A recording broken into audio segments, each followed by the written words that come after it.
the Journey podcast. I am your host, Josh Valentine, and we are officially here at PodFest for the 10th anniversary in Orlando, Florida. And we couldn't come to PodFest without bringing you guys an episode from PodFest. I mean, it's incredible that we're here. You may hear some noise in the backdrop. We're super excited to be here. And I have the one and only Miss Veronica live with me. I'm so excited to be here. You're so dynamic in the community and the organization that you've created.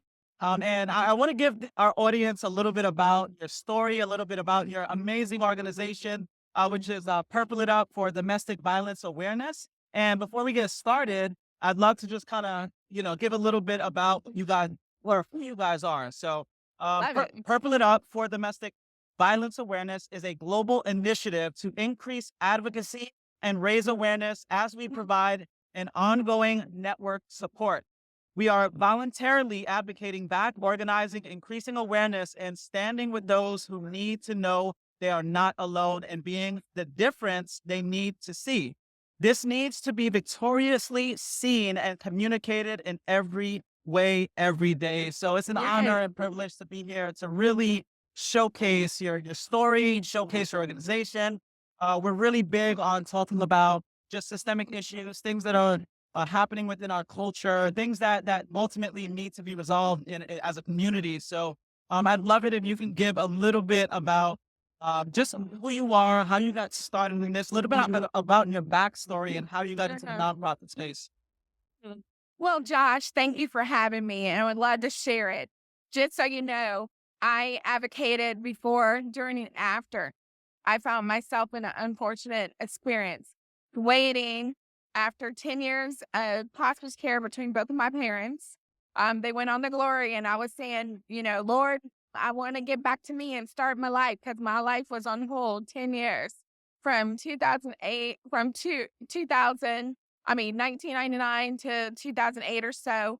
And finally, things started happening, dating again, and I was looking forward to dating. And the young man I dated seemed to be someone I could trust and actually see during the care of my parents, because he was a doctor. And what happened, developed that relationship, knew right away that we had something, and something that seemed like long lasting, finally found love kind of thing. After all this time waiting to get married, and I was the last girl to pursue or accept or be able in that category of looking onward to my life with someone and happily ever after. Well, lo and behold, he turned out to be domestic violence.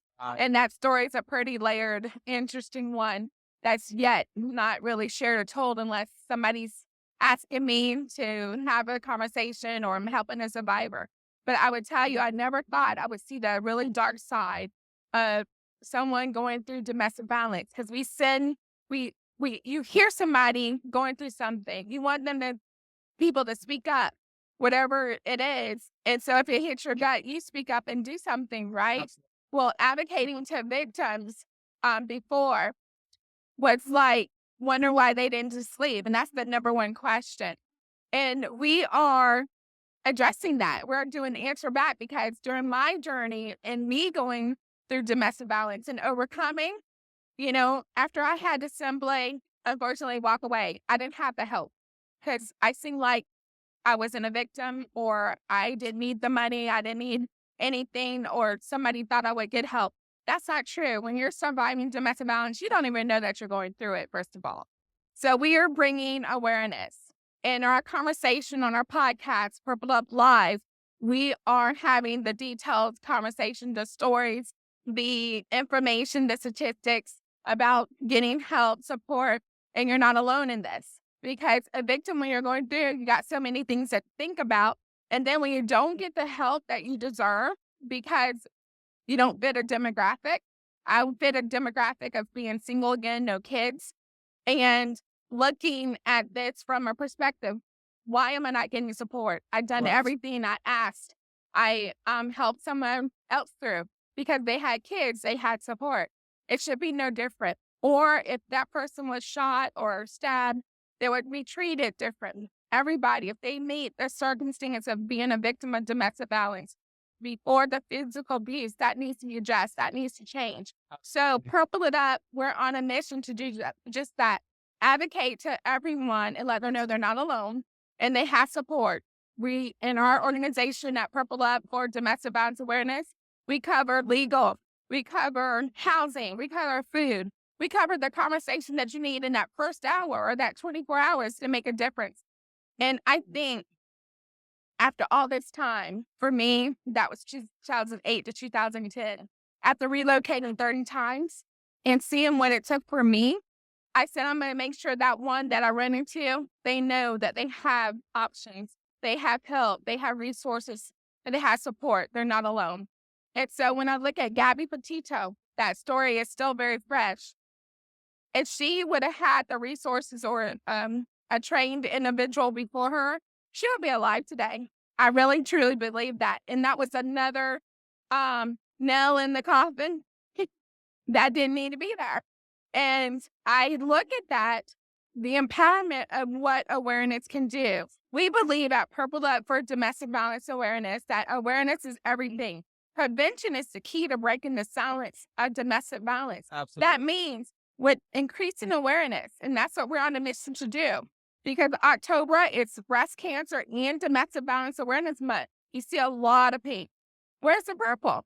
Well, purple it up, literally. That's how, in my energy and my fight, is to see them make the difference.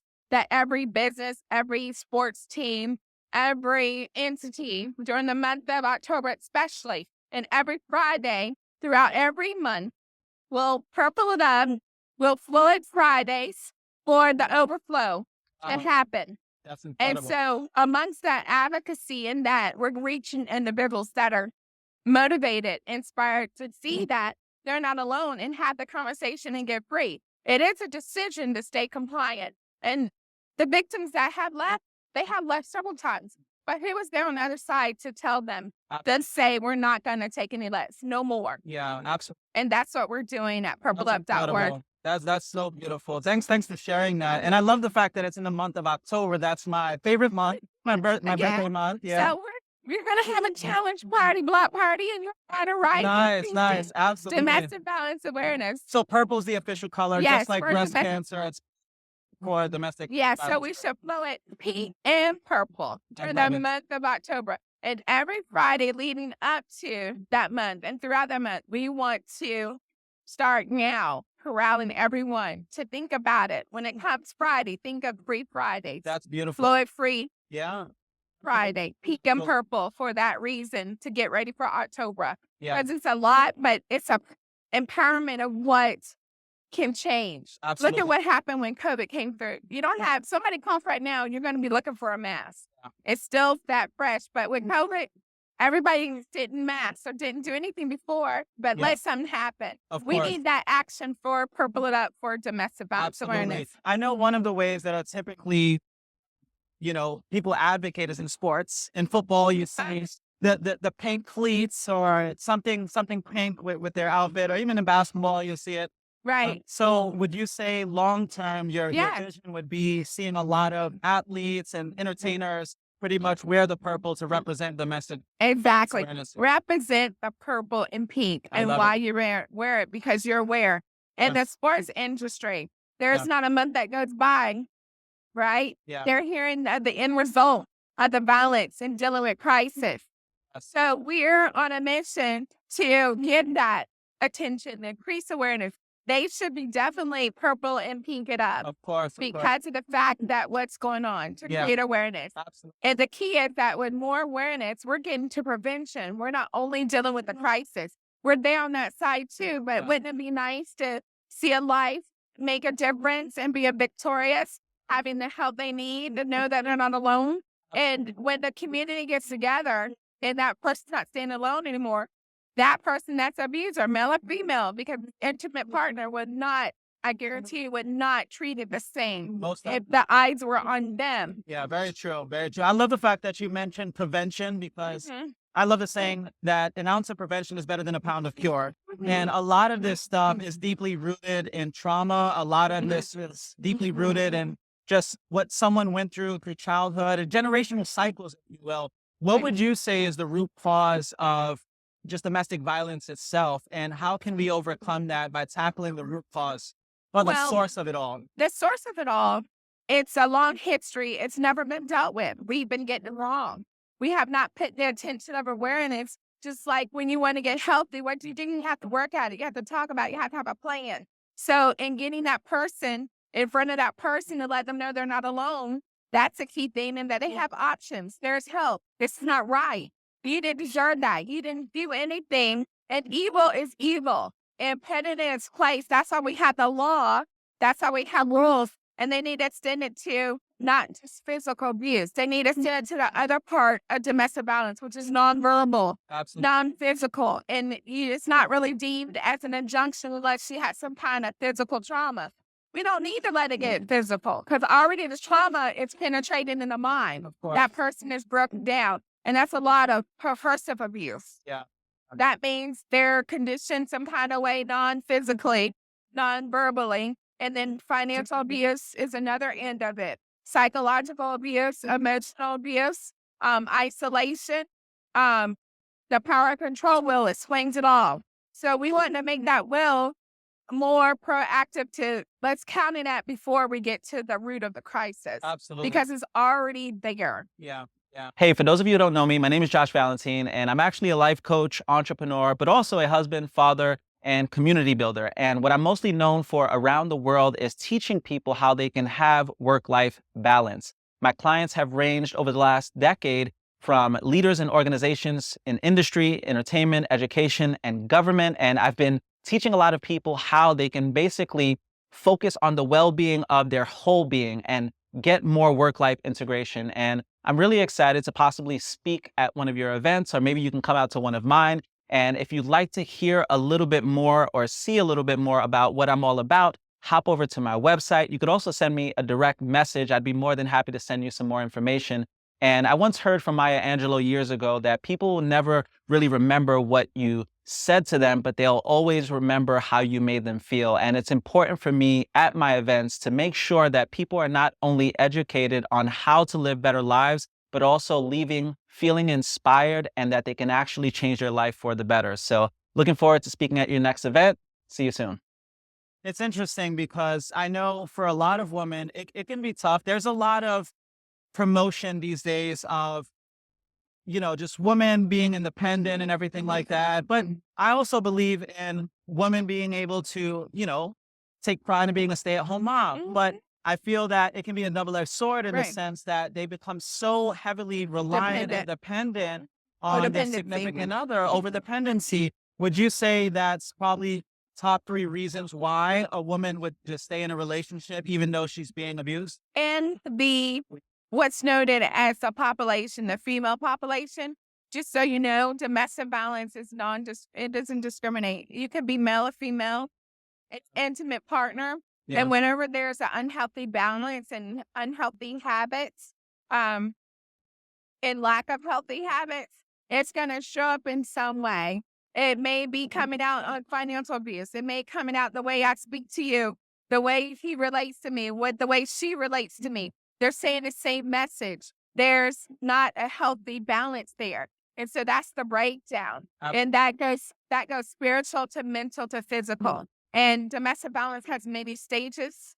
And that's why there's a domestic violence power and control will that breaks it down. If you're experiencing this, and you go through it, you can check off the list. That's domestic violence. When that is definitely relevant, it needs to be reported. Not just that physical. So in a women, it's taught, it might be culture based. I'm a man, I can take it. No, you don't have to take it. It's still not right. Because anybody who disrespects your person, male or female, you're stepping the grounds of what we want to break the cycle of domestic violence. And that's coming through from childhood, seeing your parents fight, seeing this and that, on TV. You're desensitized. You think it's okay. It's not okay. And so the more we get out awareness and have the conversation, that will bust up the silence of that stigma. And also, as far as dealing with why we hear it, we think it's a woman thing or something that a typical traditional thing. It's not. It's just the reportings are not high, haven't been high enough. And so with the awareness again, if we increase it, we'll get down to the base of the story. And with awareness, we'll get to the root because Absolutely. we're having a Of conversation course. and getting the real statistics. Everything that we got now is what's been reported. Yeah. There's a whole lot that's not Yeah. reported until something happens. Absolutely. And this includes children as well. Children, Yeah. yes. And most of the cycle, We're the the most root of vulnerable. it, Yeah. that's where it's starting. We're living in a world that, Johnny or Sally saw something even before they're alive. And they're thinking in their mind, it clicked, it registered. That's being desensitized. And when they get older, they think some of this is okay and never had a conversation about that incident or what they seen. Wow. Is there a hotline for domestic violence? Yes, our hotline, our community hotline is 813-922-5433. But our national hotline is 800-799-7233. Now that's where you can speak live to advocate. Our community hotline, you can text it or call it and definitely leave a simple message, purple up, and you'll get a call back. Because we know you heard us and you're calling in. So right now, if anyone's listening, call the number, speak up, whatever's in your gut. Even if you think it's nothing or that person's not really going or you don't know, but something's off Sure. in your relationship or your loved one or for your friend or your coworker, or if you're a business owner, you see it from the production or the status of your employee, the number, purple it up. Just keep in mind, go to purpleup.org. Yeah. Let us know you want to get involved. For sure. That's amazing. So with some of the red flags, I want to talk about red flags. What is the best way to identify whether or not someone may perhaps commit domestic violence? Are there any standard red flags across the board that you can identify before even moving in with someone or going deeper with the relationship? When it comes to relationship, you're going to see what that looks like when, you first get that chip on your shoulder about how you were spoke to, how you were heard, how you were valued. And if it's disrespect, that's a red flag. That's a simple little red flag. And you can deal with it in a healthy way. You got to speak up. You got to relate and you got to know that it's not okay. And trust your gut. And most of the time, that is ignored. Because okay, you love this person and this person just spoke to me this way or just touched me this way or addressed me, I should, or I'm where I'm going or they're stalking or those are all red flags, alarms going off. Yeah. And that's what those red flags are. They're alarms. Letting hey, there's a foul on the play, like in football. A foul is a foul. Yeah. And it's not going to get better unless it's dealt with. And we believe when you see those red flags, that's why we want to increase awareness to address what those were already there before something physically happened. And I relate, don't drop the ball for a reason because, there's a foul in the play. We need to not ignore that. Absolutely. And understand that's going to escalate to something else because it's about power and control. So if you feel that, things are out of balance, pay attention to that. Something's alarming and recognize there's more red flags that will come. If it didn't get your attention or you overlooked it and say, well, he or she was just kidding. No, there's a fine line. We tell little kids, nobody has a right to disrespect your shoulders, your head to your knees kind of thing. It's kind of like there's guidelines and to follow. Once there's a cross, you're exposing yourself to more dealings of those red flags popping up, which escalate into the cycles of abuse. That definitely. What would you say is your typical person that would commit domestic violence against someone else? Is it the hard charging executive type or alpha male or alpha female type, or perhaps maybe someone who's under a lot of stress or impoverished communities? Is this one socioeconomic group or does it apply to pretty much every part of the spectrum? It does because of this. If you're dealing with something, whether it's when you're a child and you get older and it never has been addressed, it's there. And so the typical is when you think you need to have that authority, that that disrespects. And they like to say it's a sickness, it is, because you're already desensitized So this is how we do, this is how we act, and this is how I'm going to relate to you. And you own that. You have a sense of taking up control of ownership and therefore disrespect that person. So whenever there's an imbalance, that's where those things will pop up and escalate into the violence that we see physically, because emotionally, how relationally, how you treat that person when nobody's looking. And that's, what we're dealing with. And so that's why we want to get awareness and a more community and people involved will Absolutely. address the situation. Absolutely. So the way it looks, it's non-discriminating. Domestic violence doesn't discriminate. I don't care if you don't have any income, there's stress. If you have income, there's going to be stress. It's how you're mentally healthy to deal with that and respect the law about that. And you know who you are and what you're doing, giving or receiving, disrespecting. And then that victim is enabling it because they're still standing and hoping and wishing that's going to get better. Yeah. But it becomes a sickness at that point. Yeah. And that needs to be heard. And we give abusers a chance to reconcile themselves or forgive themselves and get forgiveness, and also encourage healthy options. Reconciliation might be a thing. And in some cases, we, determine if that's, help you determine if that's an option, if y'all can make it, but not to be on repeat. Because see, there's a phase of honeymoon and gaslighting and making all better. It's my last time. Oh, I'm sorry. And all this, when all along, you need to simply stand up. I deserve better and I love myself more. And to do that, I'm going to love you better and let you get help. And I'm going to get help. Everybody can get help and have that resolution. That's why Gabby Petito's story, there was love there, but she was dealing with shame. And the officers were called in a domestic violence call victims because somebody saw her being slapped or hit, and they reported while they're on the road. And they came out to see what's going on. And her face and her tears was the shame and the issue that she's having coping, that she's an influencer or she's, on this travel blog or, on her journey. And they could have interceded if they were trained. And so it's important for awareness to get increased. Definitely. For training, development, a plan of action to say, hey, at least you're not alone and you do have options. Yeah. And now when it comes to the abuser, what would you recommend? Because here on the Journey podcast, we do our best not to point a finger and be so judgmental, because very difficult to judge and influence simultaneously. Now, if you're trying to influence it, and I love the fact that you label it as a sickness, what would you recommend for someone who sort of finds themselves in these abusive patterns and maybe they're the abuser? Do you recommend some form of therapy, or is there like a rehab center for this?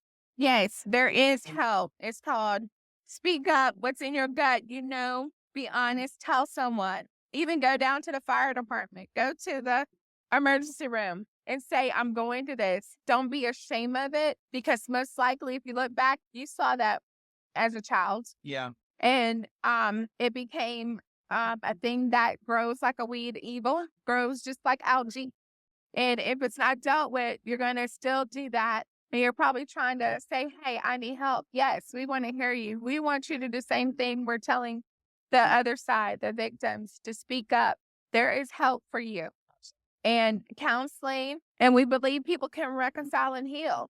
But they got to have that will to be honest and transparent and follow through. Definitely. And speak up in the same way and say, I don't need to be in a relationship right now. I want to get help. I want us to get help, because if you love yourself, any inch of a mustard seed of loving yourself in that person, you're going to do the difference. And that's one thing that awareness will provide, resources and help for the whole picture, for everyone involved, the community, the family, the community, the business, and have a no tolerance of just letting things, they'll figure it out, and when they don't even see what it is, but the rage, the anger, the emotional side, there's somewhere in your path or your life that you are desensitized to think that that's what you're supposed to do. And then sometimes people get a high off of doing some things. And that's why I identified,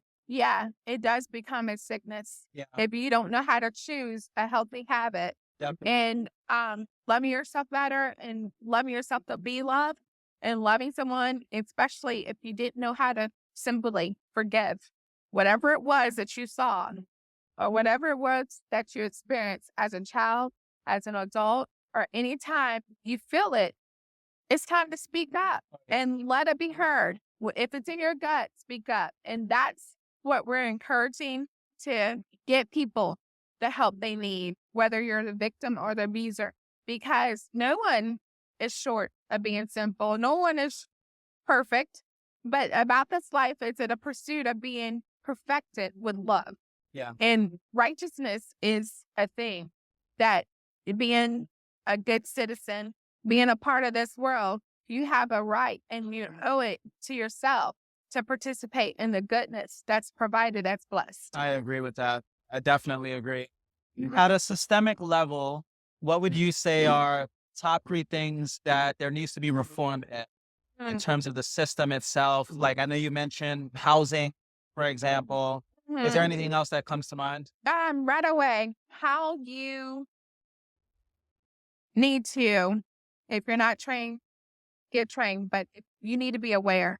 So the awareness needs to be recognized and honored globally. The month of October should look quite different.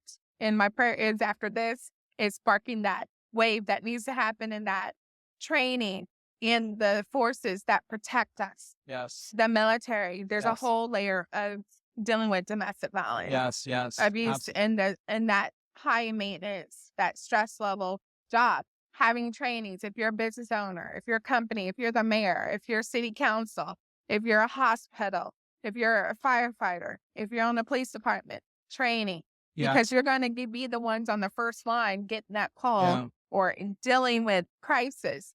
And so the more training awareness that we do as a whole, we gotta increase it. It's so We good. gotta empower it. Yeah. That's so And beautiful. seeing the level of prevention increase instead of crisis. And it's habit tolerance as our laws. They need to change to where it's recognizing domestic violence on the non-physical side, on the emotional side, on the trauma side of mental health side, because it's all spiritual before it's mental, Most before it definitely. gets physical. And we got to stop it at the roots Yeah. to let people know they have a direction. It's just like you can choose to disobey the speed limit and look out for the cop. Yeah. You could choose to do that route. Or you could choose, hey, the speed limit's 30, I'm going to go 30. There's got to be a level of no tolerance. Yeah. Just like if you don't pay your light bill, your lights will go off. It's not taken care of. There's not going to be a tolerance unless you just keep That's on running right. the bill up. Yeah. Yeah. And it's like we got to get that level of awareness and domestic violence awareness support on that status. And just like what I was saying in the beginning, COVID. Yeah. We got to go the COVID route. Yeah. You know what happened? There was a whole lot of sales of masks, and everybody had about a pack of them. And everywhere you went, if you went into the hospital, you get a mask, and it was freely done. You could go in and get as masks as you want, actually. And I would like to see that effect. I call that the COVID effect. Yeah. Because that's how serious domestic violence is. Yeah, and I'm sure it's tough because a lot of the people even making policy changes, perhaps they can be the abuser, right? Like that you may very well have that. We live in a very male-dominated political system in a sense, and this is something, like you said, is prevalent across every socioeconomic status. Doesn't matter which end of the spectrum you fall on. So for me, it's important to raise awareness as well because I am a father of 3. I have a wife, and I do believe that the family is the very foundation for bringing light to this world, for also just bringing civility and decency as well. I believe that people truly are going to be better off if they can heal the family. And like they say, if there's no enemy within, the enemy outside can do us no harm. And your outer world is a direct reflection of your inner world. And it's so important to raise children that don't have to ultimately heal from you. It's interesting because my son, we were in church last week and we homeschool. So one of the kids had said something mean to him, and he took it heavy. It was very difficult for him. And my other son had said to him, like, "Hey, it's crazy the infinite wisdom these children have." He said Not the he big said, "Don't stuff. worry about it." He said that kid probably comes from a family that's really sad, and he probably has a family that, with that makes him sad or whatever the case may be. And then there's times where my children are playing their video games online and I can hear other kids and some of the mean things that they say, but a lot of it is due to that domestic violence. Desensitized. Exactly, desensitized. And Mhm. it's just so important, like you said, just to raise the awareness around this. And it's so beautiful that you're doing this, and you're dedicating your life to this. And as we wrap up here, I just wanted you to share a little bit about the t-shirts and everything you have going on. I know you have the Don't Drop the Ball. Yes, not dropping it. Yes, yes, I love it. If you could just share a little bit more about that as we bring it in for a landing here. Well, since we're here at PodFest, and one thing about community awareness, what's heroically going on at an event and bringing awareness in different ways and different campaigns, the PodFest merch for cause is truly 100% going to the support of victims of domestic violence. And in this conference, we had the 1 in 4 and 1 in 7, 1 in 4 women, 1 in 7 men, and mostly men that have came up this year. Our total that we reached, victims that are here or in some way somebody experienced domestic violence, that number is 61. That's the highest ever. Wow. We usually have 25, but because this has been brought to us to be in this space and create more awareness, people are coming and people are getting the message. We're here doing this interview to empower it. So the shirts, everything, we have a wonderful community partner with us, standing with us from day one. Wow. About expressing this inner joy, this light, and making it visible. The creative graphic designer is Alex Massey with Connects Multimedia. So all the shirts and the swag, you can get that for your business. You can get that for your podcast. It's a Purple Promise. Yes. And I guarantee that you won't be disappointed on the services there. And that's another way you can help Purple up and increase Absolutely. awareness That's incredible. and fly it purple I on love it. Fridays. I love it. So we want to do that. And so any resources, our network is growing and we're putting it all together to impact the globe now because of PodFest That's has amazing. put us out in a global space. Because of podcasting and because of the internet, we need to see us pop up. When you see those ads pop up, one day soon, you're going to see those ads happen. That would encourage you to get on board, take the challenge, and don't drop the ball on domestic violence awareness. Love it. Love it. That's so beautiful. And where can our audience find you? I know you have the podcast, which you mentioned. What's the name of the podcast? And the podcast is Purple It Up Live, and also Purple It Up, because you know how technology, I don't know, I was doing one on my phone and then one on the laptop and it created two. I know that's a reason, but that's us. Just look up Purple It Up. Live, purpleitup.org is where everybody can go to find more information, how to get involved and how to empower your community and take on the challenge. I love it. I love it. And I would highly encourage you guys to make a donation. Where can they make the donation? Where's the best place? Purpleup.org. At the top, it says, get involved, donate. Okay. And they are a registered 501c3 organization. I got to tell you about that. Yeah. Because of PodFest, someone heard our voice, how we did for 10 years. We voluntarily, and doing my story over and again, 10 years volunteering, everyone. And we helped over 250 families. Wow. From all the way from New York through South Florida. And it went global since PodFest has put us on a global stage of support.